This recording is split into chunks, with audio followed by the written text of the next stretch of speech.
man was actually, his faith was based upon, you would be surprised, you would be astonished.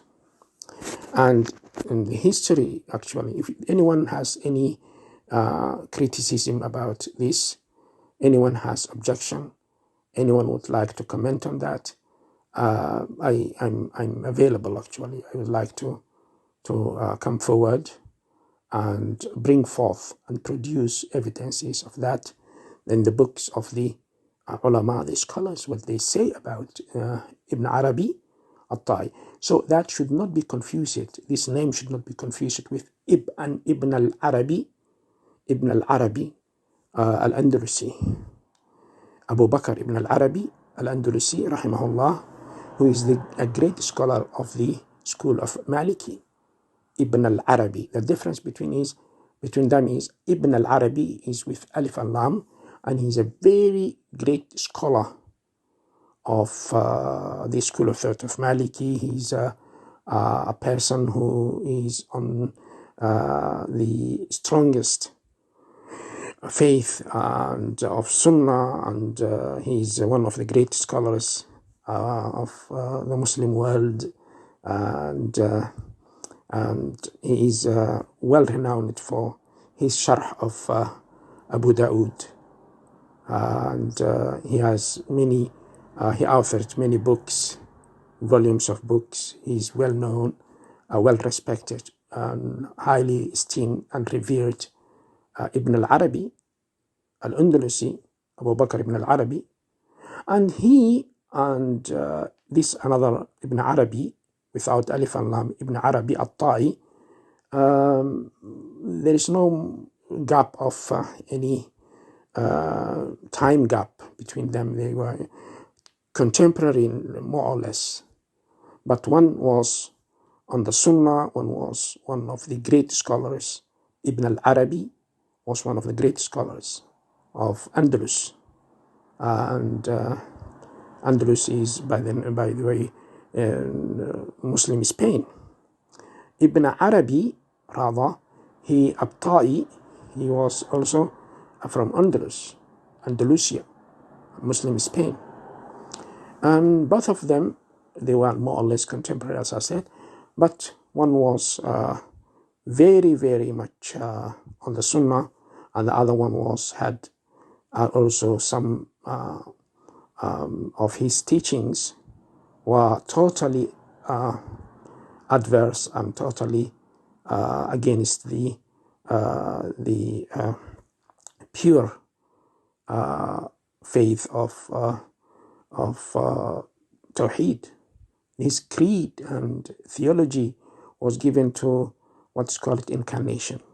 Ibn Arabi al-Tai.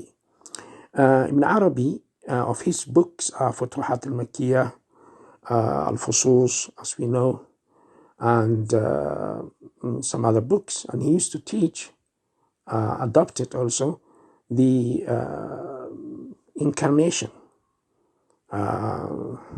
that type of creed which he used to propagate and spread and promulgate, actually. That was sad. Ibn Daqiq al-Eid says that Shaykh al-Islam Ibn Taymiyyah also said that the teachings of Ibn Arabi was that he believed that Fir'aun was a believer. He believed that Ibn Arabi al-Tai used to say Fir'aun is a believer.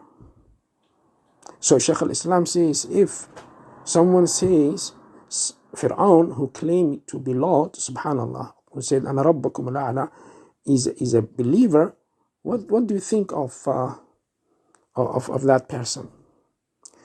Imam al-Dhahabi, he actually sought some excuses for Ibn Arabi's statements, and he used to say, look, let us take it and make ta'wil, allegorical interpretation, ta'wil for Ibn Arabi al-Tai, of what he said.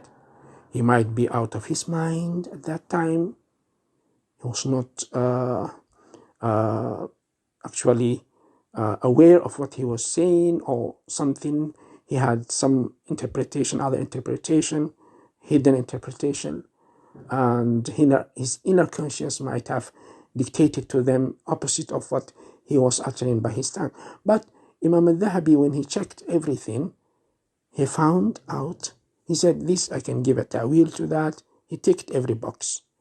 But when he came to where Ibn Arabi al-Ta'i, which they call now Shaykh al-Akbar, says that Ibrahim al-Khalil, alayhi salatu wasalam, is God, is Allah. Ibrahim alayhi salam, the Prophet, is Khalil al-Rahman, is a God. And he said, Imam al-Dhahabi says, look, there is nothing else I can do. If this is not a kufr, blasphemy, apostasy, then what is kufr, he said. So he abandoned that attempt of making excuses for Ibn Arabi al-Ta'i.